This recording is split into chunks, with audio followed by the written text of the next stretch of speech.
최근 신문을 하나 가져와 봤어요. 수출 효자 자동차 역대 최단기간 400억 달러 돌파.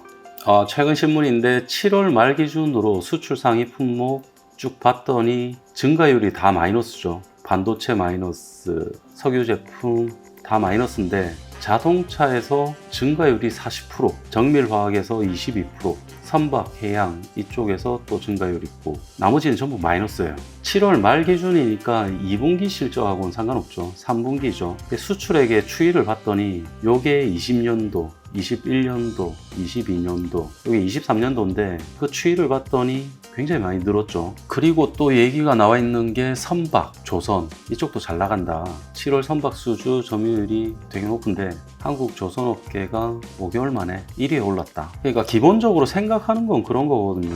업황이 요렇게 좋게 잘 나간다 하면 여기 뭐 여러 가지 회사가 있을 수 있는데 이 업종에 전반적으로 얘네 업종에 속한 회사들이 이런 같은 방향으로 갈 가능성이 높다는 거죠. 큰 흐름이 물결이 이렇게 치고 있으니까 물론 그 중에는 이거랑 상관없이 업황이랑 상관없이 안 좋은 회사들도 있을 수 있는데 그러기 쉽지 않죠. 그러니까 개인적으로는 예전에 자동차 부품 그 중에서도 엔진 관련된 제품을 제조하는 회사에서 저는 한 10년 이상 근무를 했었는데 회사에 입사했을 당시에 말 그대로 호황이었어요. 제가 입사했을 때 사실 자동차 부품 업계에서 오랫동안 좀 일해본 사람은 알겠지만 10년, 15년 전에는 자동차 부품 업계가 말 그대로 호황이었거든요. 엄청난 호황이었는데 참고로 지금 보고 있는 거는 현대모비스 주가 차트입니다. 제가 회사에 입사할 때가 언제였냐면 자동차 부품 회사에 입사할 때가 거의 요때쯤이었어요. 주식 차트를 봐도 좀 알 수 있는데 이 시기에 엄청난 호황이었죠. 자동차 부품이.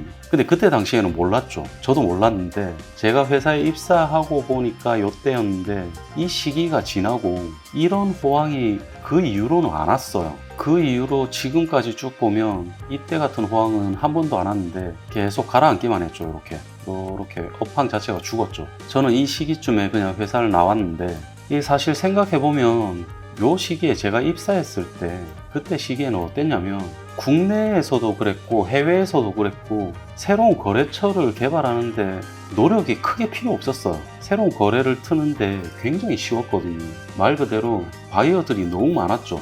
그 이후로는 업황이 좀 기울어졌으니까 사실 이런 성장이 업체들이 쉽지 않았는데 그러면서 또 바뀐 게 전기차나 수소차 이런 쪽이 개발되고 시장에 나오면서 기존의 자동차 핵심 부품이었던 엔진이라든지 클러치 이런 쪽 계열은 사실상 사양산업처럼 돼버렸어요. 그래서 인원을 많이 축소하든지 아니면 매출이 많이 떨어져서 회사를 겨우 유지만 하는 그런 회사들이 이쪽 업황에서 많이 생겨났어요.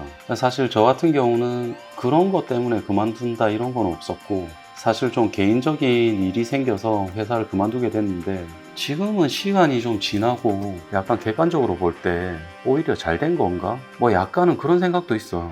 뭐 하여튼 당시 자동차 부품 그쪽에서 제일 큰 회사라고 할 수 있는 대표적인 회사죠. 현대모비스 주가 차트가 이런데 사실 자동차 부품 관련해서 웬만한 회사들이 좀 비슷해요 다. 그러니까 어떠냐면 이때 굉장한 호황이었는데 자동차 부품 업계에는 이 시기에는 별다르게 노력을 안 해도 쉽게 주문을 받아와요. 물량도 빠르게 커지고 영업사원이 잘하고 있는 게 아니죠. 그냥 업황이 그런 겁니다. 뭐 당연히 영업사원도 뭐 실력이 있어야 되겠죠. 있어야 되겠지만 업황이 좋을 때는 그냥 큰 흐름에 올라타 있는 거기 때문에 회사 입장에서 뭔가 성과 내기가 굉장히 수월해요. 근데 반대로 업황이 이렇게 장기간 동안 기울었을 때는 이 업계에 아무리 재주가 좀 뛰어난 회사가 있다라고 해도 쉽지 않아요. 그러니까 우리가 투자를 하는 입장에서 좀 생각해 볼 거는 사실 좀 간단합니다. 업황이 기울어진 회사들보다는 업황이 이제 호황에 들어가는 그런 회사들, 그런 업종에 속해 있는 회사들을 투자를 하든지 아니면 굉장한 호황에 들어왔다라고 생각되는 업종에서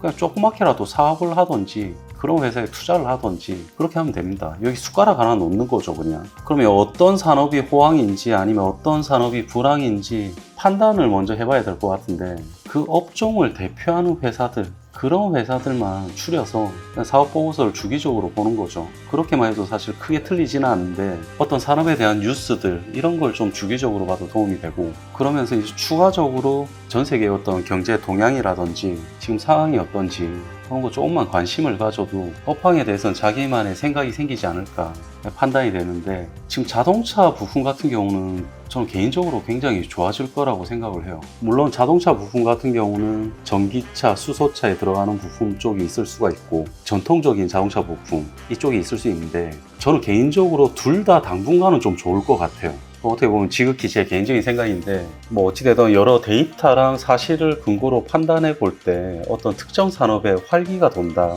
돈이 좀 모일 거다, 이런 확신이 든다라고 하면 그 분야에 최소한 소액이라도 투자를 하든지, 아니면 그 분야에 자기가 조그마한 사업체라도 하나 벌리면 큰 물줄기를 같이 타볼 수 있다라고 생각을 해요.